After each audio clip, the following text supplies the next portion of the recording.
uh, Dr. Kiran Doshi, Kodolikar, and friends. I very sincerely thank the Kolhapur Medical Association for inviting me for this talk. Dr. Kodolikar and Deepak Joshi in particular. Since last 2 to 3 decades, Kolhapur medical health care has so much improved. It is really fantastic. Last 3 decades back, there was a flow of patients from Kolhapur to Mirrors, but today it has reversed.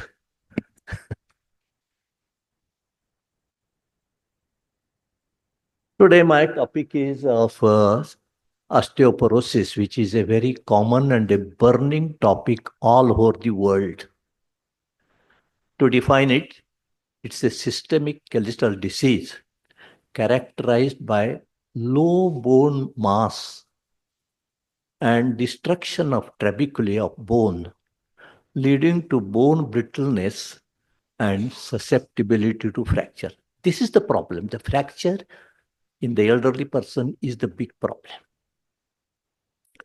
Look at this. This is the normal bone, and this is on the right side is the bone which is osteoporotic, which has destroyed the trabeculae and created cavities in the bone. The causes of osteoporosis are the primary causes are type 1, which is hormone related, mainly affects the women. Bone loss is most rapid during the first 10 years after menopause. So it is called as menopausal osteoporosis, which is very common and is preventable. Type 2 is age related, affecting both males and females after the age of 60. The idiopathic cause is less common and usually occurs in the young adults. The secondary causes are due to many diseases and nutritional hyperparathyroidism, steroid-induced diseases like rheumatoid arthritis, multiple myeloma, and so on. Therefore, we need to investigate osteoporosis. Incidence of osteoporosis is extremely common. It is said that after the age of 50, 50% of the females are at risk of fracture. Very common all over the world. And the common causes are poor nutrition, especially in our country, lack of proper exercise, increasing elderly population due to improved health care. The fracture risk factors are that is called as a FRAX test, which consists of DEXA scan and clinical examination. Females are more at risk, postmenopausal age, advanced age, low body weight, low calcium and protein intake, smoking, alcohol, diabetes, low level of physical activity, and chronic steroid use, rheumatoid arthritis, past history of fracture, he or she is exposed to repeat fracture. Heredity plays an important part. Clinical features are patient usually complains of back pain, body pain. When you get such a patient, you suspect osteoporosis. Kyphotic hum. You see many old elderly ladies bending forward like that. It is usually due to osteoporosis. Generalized rarefaction of bone, loss of vertebral height. Patient's heights become less as he ages, he or she. Early fatigue. Patient feels very fatigued and tired. Fractures. This is the problem, very common. Intertrochanter fractures are so common that even an institution, we get 1 or 2 cases every day undergoes a major surgery. And this is all due to trivial injury. Diagnosis of osteoporosis is physical examination, clinical history gives you an idea of osteoporosis. Measurement of bone mineral content is done by DEXA scan. DEXA scan is very important. CT scan, X-rays, laboratories. Now see this slide, very important. From childhood to the age of 30, the bone density is peak at the age of 30. From 30 to 40, there is some same or is reduced. But at menopause, there is a steep drop of density during the 10 years, 30 to 50, and then it continues to reduce. But if the child is allowed to do proper exercises, given proper diet, vitamin D, calcium, etc., taken care of, then the peak of density rises high above at the age of 30, and then it continues by, if the patient after 30 years, the female continues to have exercise, diet, vitamin D, calcium, no menopause occurs. This is preventable and very easy. But if the menopause occurs and if the treatment is given, then again the current treatment is so good that the density can be regained. The important principle is, the principal stimulus for bone formation is exercise. Treatment of osteoporosis is calcium, vitamin D. What is this? Stop sharing. Can you take it? Oh, okay.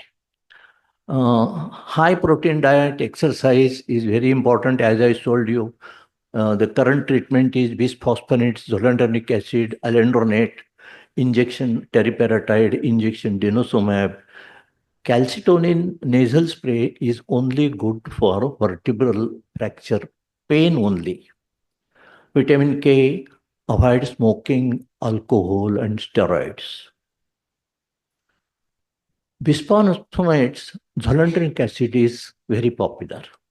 It is given intravenously once a year, and this is the treatment of choice, at least for me.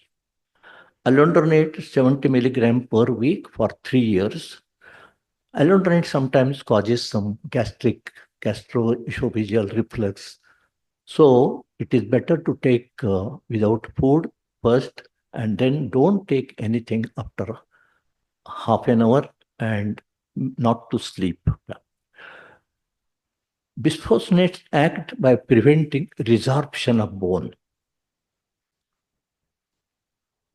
It is contraindicated when the kidney function is not good and when there is hypocalcemia. There is a rare complication of atypical subtrochanteric fracture, and therefore, after 3 years, we give a drug holiday for 2-3 years. During this period, we give injection denosumab. Injection teriparatide is a wonderful drug. When T minus T score or more severe osteoporosis, we give injection teriparatide every day, subcutaneously daily for 2 years. This is the only drug which stimulates bone formation, but it is very costly and to be taken every day. And that is why our patients, the dropout rate is very hot. They take for 2-3 months and then stop. It is of no use. So we have to convince the patient that you must take for 2 years. Otherwise, you will get again this fracture or this type of symptoms again. What I do is I have asked my secretary to contact them every 3-4 months and remind them, see, this is very important, caution them to continue the treatment. The only one contraindication is hypercalcemia. And there are other teriparatides like abaloparatide, etc., but they are associated with complications and very costly. There is another drug called denosumab and romosozumab. These two drugs are really very good drugs, but they should be taken every 6 monthly. And romosozumab is another very potent, very good drug, but it is very costly. Of course, Kolhapur has nothing to do with money. They can spend any amount for any costly drugs. But the only one problem with romosozumab is that heart patients are, it's not good for the heart patients. These are the only drugs, two drugs, which prevent absorption of bone and also promote bone formation. Both functions are done for this. But there is a problem with this. You can give it for lifelong, not like alendronate. But if it is stopped in between, it increases osteoporosis, what is called a rebound phenomena. That is why you cannot stop it. And again, it is very costly. As I have told you, exercise is very, very important in life for everything. Powerful stimulation of bone formation, both cardio, that is aerobic, as well as weight training exercises are very essential. Balancing exercise is very important for elderly person because, as I told you, unless the patient falls, even if there is severe osteoporosis, fracture does not occur. Our main aim is to prevent fractures. Now, Surya Namaskar is called as a Paripurna Vyayam because it gives you all the three types of exercises. One is the weight training. If during Surya Namaskar, you use the body weight as a weight, and therefore it is a weight training. But if you do it very fast, fast means 1, 2, 3, 4, like that at 12. If you do it very fast and about 20, and you get sweating, and it forms as an aerobic exercise. And if you do it very slowly, and keep it there for some time, it is yoga called as stretching exercise. So all the three are combined together. Nutrition again is extremely important. Bone health needs adequate protein, 1 gram per kilogram body weight.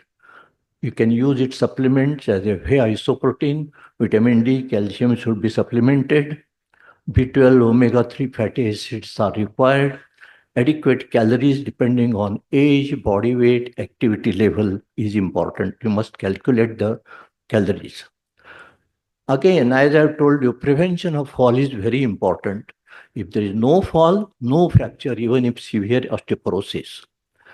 Prevention measures are home safety measures, personal safety, lifestyle changes, personal health management. Now, home safety is very important. Remove all the obstacles in the path. The elderly person needs a clean path.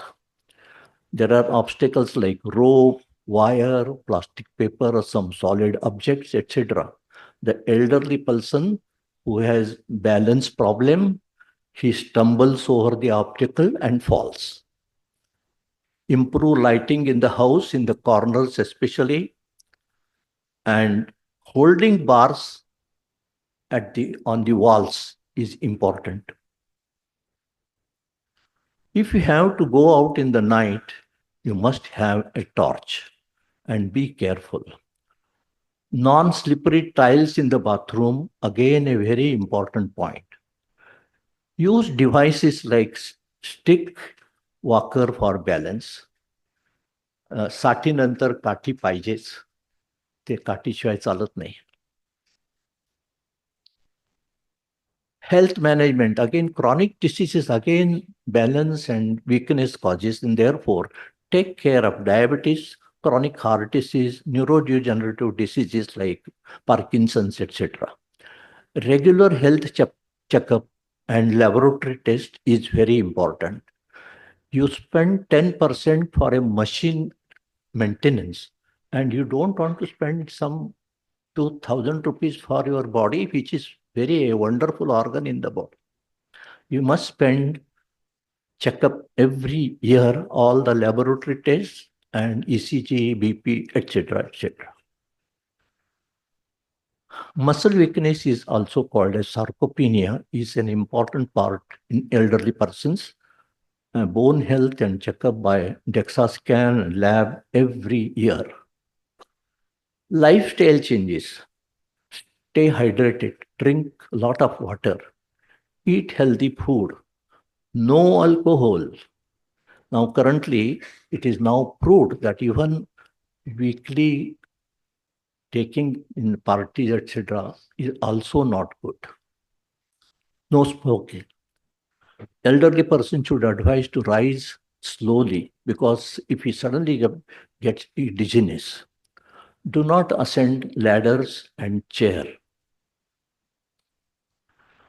Personal safety measure. Again, I told you sarcopenia is a muscle weakness, requires exercise, protein, and there is a new drug called creatine. Creatine, no, not creatinine. Creatine is a muscle stimulant, and regular balancing exercises is very important. Review medications because some medications may cause dizziness.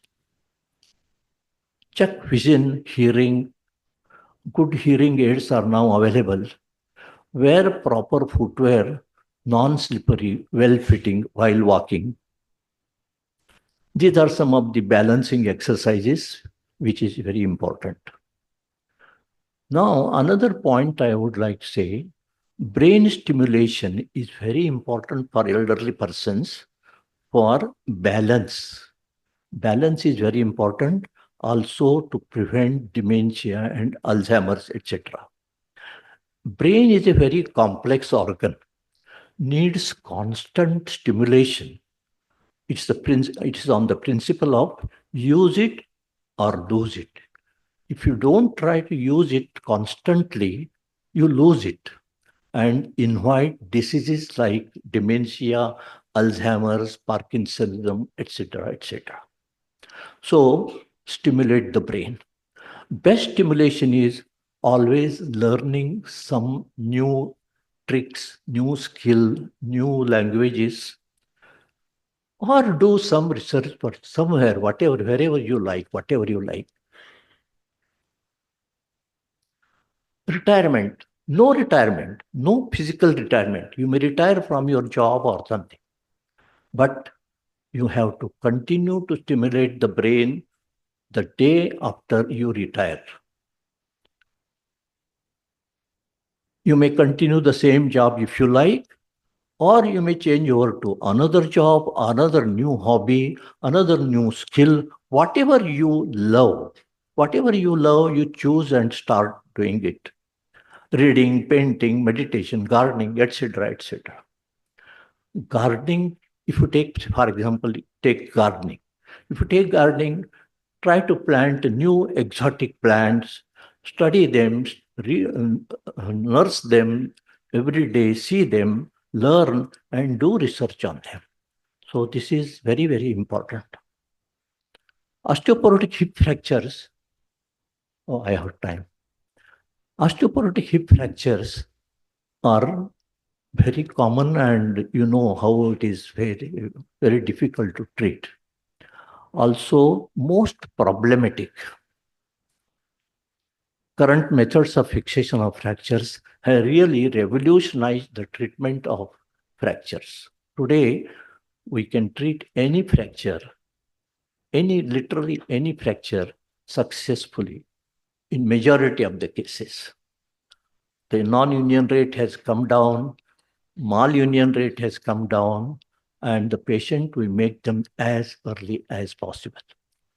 The whole principle of treating osteoporotic fractures is to make them walk as early as possible and go back to their original work. That is the main principle of treating osteoporotic fractures. I will run through some of the slides which how osteoporotic fractures can be treated. See this case, a trivial injury, very severe comminution, and we can treat them with now with a reduce it properly, fix all the fragments, and treat them with a nail. And you may use some accessories like wires and plates, etc., so that the patient has to walk on this. And then, very important, is to start injection teriparatide next day, and after few days, either alendronate all this. So anti-osteoporotic drugs must be started along with a stable fixation of the fractures. This is the principle.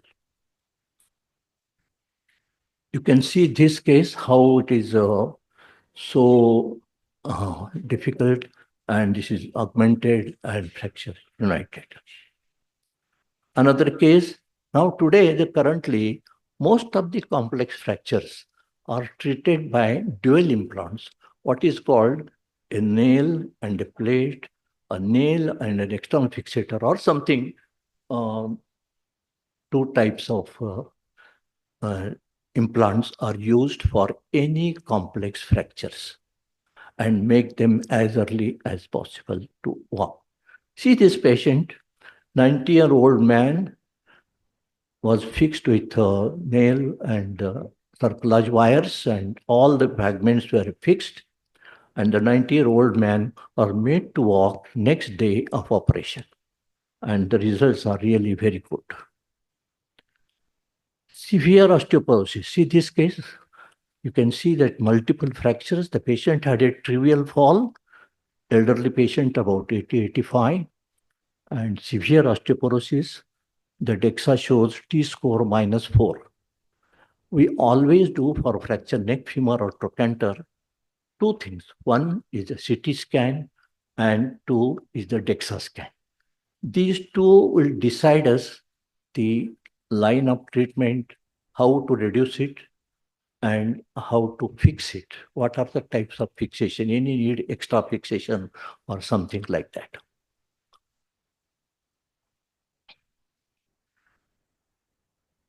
Currently, as I've told you, nail and plate combination are the best. In this case, we have used all the three, nail, plate, plus circulage wire, plus slag screws, because the fragments were multiple, and you can see it was a subtrochanteric fracture. And then patient went on to union in 3 months. Also, of course, we started teriparatide on the day of admission. This is a patient who was traveling in a bus, and the bus was sitting in the on the back of the back seat. And when the bus jumped out, she jumped and sit down, and then she could not get up from the seat when she was carried from the bus to our hospital. And we found out there is a compression fracture with severe osteoporosis. There was paresis of both legs, and we treated them with MRI was done and treated with pedicle screws, and the patient recovered. Now, when there is just a compression fracture without any neurological deficit, then you can treat it non-operatively by antiporotic drugs and a Taylor's brace, and only 3 days rest. This is very important. Many doctors advise them rest for 3 weeks, 4 weeks. No, as soon as the patient is able to walk with the brace and walker, and then help them to move. Movement as early as possible is very important, because the movements and the muscles stimulate the bone formation. So early mobilization of the patient is the motto of orthopedic surgeons to treat osteoporotic bones. If there is a very severe compression of the single vertebrae or multiple vertebrae, we do vertebroplasty and kyphoplasty by putting cement in the body of the vertebrae.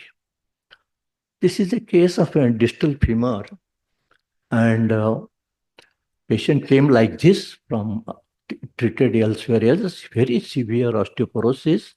The T-score was minus T.5 and failed because the implant holding capacity of the bone is very poor. This was treated with a long plate and a nail, and the patient healed well. You can see their function also well. Now, this is a very interesting case. A patient from Kulkarni got up one day and there was cut awaaz on both sides of the thigh, and he couldn't get up from the bed. He was taking bhasma from a doctor